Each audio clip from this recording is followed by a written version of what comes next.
Alright, today we're going to explain how to correctly assemble a lifter for a 235 Chevy or an old stove boat inline 6. Now, before you start, you clean up your lifters. One thing to note, you take them apart spring loaded and it will fly if you're not careful. Now, one other thing before, when you disassemble it and clean it up, you want to take and cut a little recess vent hole.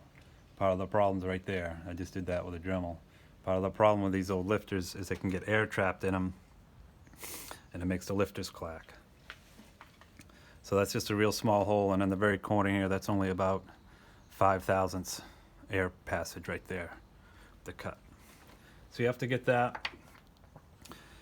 What you have to do is these got to be filled with oil before they get put back together, and to get rid of all the air. So if you take out your cup here, come on.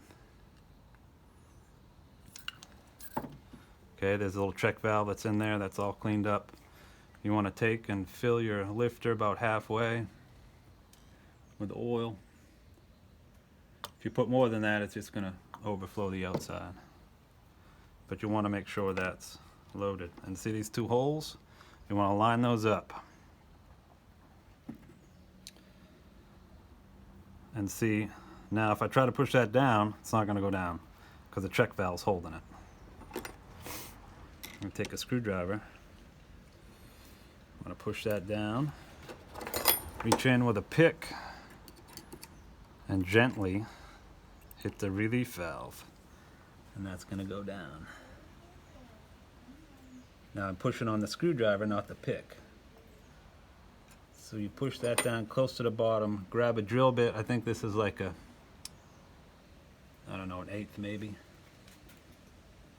And that's going to engage the two holes. And now the plunger's in there where it is. That's going to hold it in there. You top off your, fill it to the top. Take your modified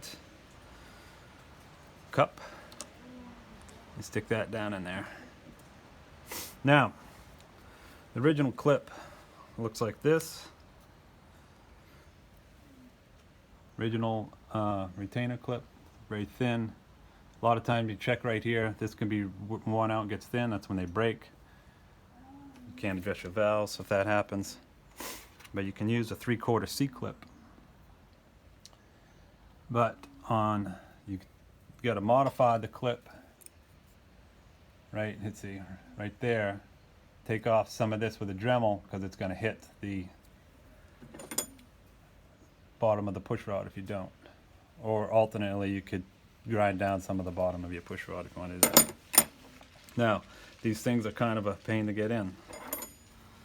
So grab a sturdy pair of snap ring pliers. You got to get in one side first and push down with your hand.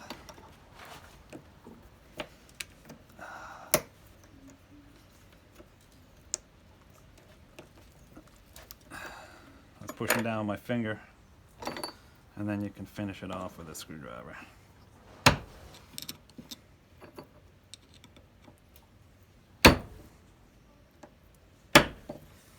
That sucker's not going anywhere. Take out your drill bit. Good to go. Now, you're going to let it sit for a while. You're not going to use it. So keep this thing filled in a container full of oil. And that's it.